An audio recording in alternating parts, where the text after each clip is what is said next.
হরে কৃষ্ণ। আরেকটা কথা বলি, অতিরিক্ত সরলতা আর মিশুক স্বভাব মানুষকে মানুষের কাছে ছোট করে তোলে। কেন জানেন? আপনি যখন একটা মানুষকে আপনার সরলতা দিয়ে তাকে সম্মান করবেন বা সম্মানের সাথে কথা বলবেন, সেই মানুষটা আপনার সেই সরলতার সুযোগ নিয়ে আপনাকে অপমান করবে, আপনাকে অপদস্থ করবে। অতিরিক্ত সরলতার মানুষগুলা সবসময় মানুষকে সম্মান বা মর্যাদা দিয়ে কথা বলে, কিন্তু তাদের সেই সরলতা আর মিশুক স্বভাবের সুযোগ নিয়ে তাদেরকে সবাই অপমান, ব্যবহার আর অপদস্থ করে। এটাই বাস্তবের নীতি ভাই। একটা কথা কি জানেন? এই পৃথিবীতে না, এই পৃথিবীতে বা এই সমাজে সবাই সব কিছুর মূল্যায়ন করতে পারে না। তো যে যেরকম তার সাথে সেরকমভাবেই কথা বলা উচিত।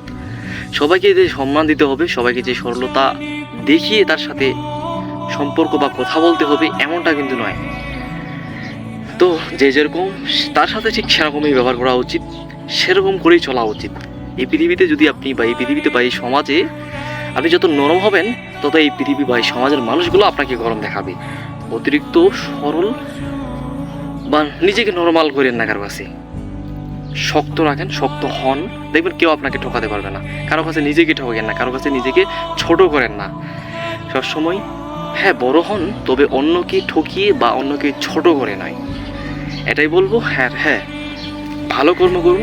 জীবনে যদি সফলতা পেতে চান, সফলতা নিয়ে আসতে চান, ভালো কর্ম করুন, ধৈর্য এবং সত্যের পথে চলুন, দেখবেন সফলতা একদিন না একদিন ঠিক হয়ে আসবে। তো নমস্কার জানিয়ে ভিডিওটা শেষ করছি। সবাই ভালো থাকবেন। দেখা হচ্ছে পরবর্তী ভালো একটা ভিডিওর মধ্যে। মোটিভেশন আপনারা যদি সাপোর্ট করেন, আপনাদের একটু ভালোবাসা দেন, তাহলে আরও এরকম ভিডিও বানাতে একটু অনুপ্রেরণা জাগে প্রত্যেকটা কন্টেন্ট ক্রিয়েটরই। তো ভালো থাকবেন সবাই, সবাইকে নমস্কার। দেখা হচ্ছে পরবর্তী ভিডিওতে। সবাইকে নমস্কার। হরে কৃষ্ণ।